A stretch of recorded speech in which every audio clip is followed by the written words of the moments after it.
Bonsoir à tous, nous sommes le jeudi 19 mars et vous êtes les bienvenus dans cette nouvelle édition du Clubhouse. Nous sommes à 48 heures de la 30e journée de Ligue 1. Du coup, conférence de presse aujourd'hui sur la plaine des sports du Haillan, une émission qui sera consacrée à ce point presse auquel Willy Sagnol, Cédric Yambéré et Wabi Kazri étaient conviés pour répondre aux journalistes. Avec Roxane, on aura le plaisir de vous livrer les dernières infos sur le web, sur les réseaux sociaux et on fera aussi un large volet qui sera consacré à la Ligue des Champions, la dernière journée de Ligue des Champions qui s'est tenue hier, à suivre à la fin de cette émission avec des buts splendides. Mais pour l'heure, je vous propose de retrouver Monsieur Olivier Faure, le tour de l'actu en moins de 2 minutes. Et oui, c'est le flash de Girondin TV.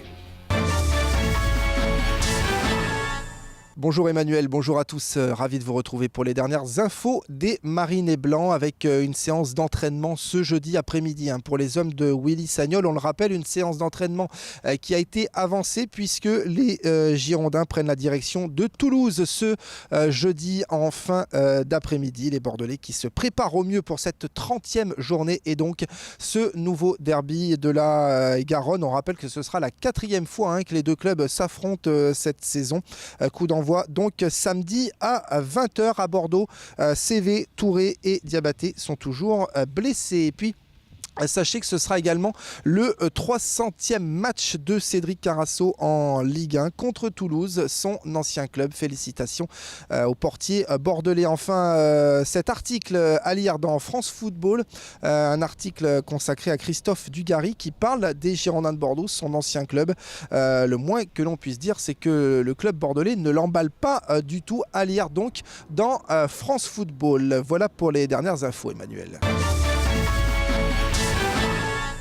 Merci Olivier, bonsoir Roxane. Bonsoir Emmanuel, chers amis abonnés, bonsoir. Et on commence avec l'image du jour avant d'aller écouter Cédric Yambéré. Exactement, cette photo postée ce matin sur notre page Facebook. Regardez le commentaire qui l'accompagne, renversant. Et oui, c'est vraiment ce qu'on peut dire, renversant. On voit nos joueurs en train de faire des roulades sur la pelouse du stade. C'était un cliché bien sûr pris à la fin du match.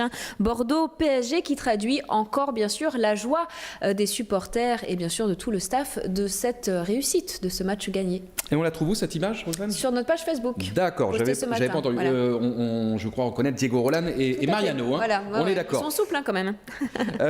Sur les réseaux sociaux, un tweet qui fait le buzz. Patrick Vieira, entraîneur des moins de 23 ans du Bayern Munich. Et oui. Je croyais à Manchester City, moi. Voilà, et bien en fait, il est à Manchester City, mais il aurait été rapproché par le Bayern Munich pour prendre justement la succession d'Eric Ten Hag, qui est l'actuel entraîneur des moins de 23 ans, dont le contrat se termine en juin 2015. Et selon le tabloïd allemand Bild, Vieira, donc, qui dirige actuellement les jeunes de Manchester City, aurait visité déjà les installations du club bavarois. C'était en février dernier. À cette occasion, il aurait même rencontré Pep Guardiola, l'actuel entraîneur du Bayern, et David Alaba. On vous confirmera ou pas cette info d'ici quelques jours. Merci Roxane. Et justement, la transition est toute trouvée. Patrick Vieira, on a au Girondin de Bordeaux un joueur qui peut lui ressembler déjà dans le poste et physiquement. Il s'appelle Cédric Yambéré. On l'a même comparé à Alou Diarra sur ce plateau. C'était Marius Trésor le week-end dernier.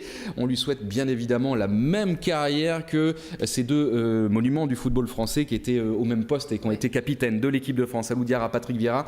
Je vous propose d'écouter Cédric Yambéré puisque c'est de lui qu'il s'agit en conférence de presse.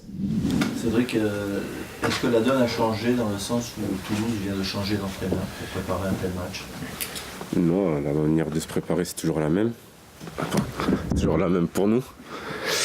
Maintenant, je pense que pour eux, ça va être autre chose. Ils vont vouloir montrer déjà à leur public, à leur nouveau coach, qu'ils peuvent se maintenir et faire un bon match. Maintenant, ce sera à nous de bien aborder ce match-là pour le gagner. Est-ce que c'est plus difficile à jouer Toulouse que Paris ? Ouais, je pense que ce sera tout aussi compliqué car voilà, on connaît la position de Toulouse, ils sont relégables, ils jouent leur survie et on va dire ils ont quasiment rien à perdre, donc ça va être très difficile en tout cas. Et après un match aussi complet que ce que vous avez fait contre Paris, on a du mal à croire que finalement Toulouse c'est aussi fort que Paris. Mais toi, tu penses ça que Ouais, c'est pas une équipe à prendre à la légère. Donc va falloir rééditer on va dire le même match contre Paris, en tout cas dans l'état d'esprit. Il faudra que ce soit le même, bien l'aborder comme j'ai dit, et tout devrait bien se passer.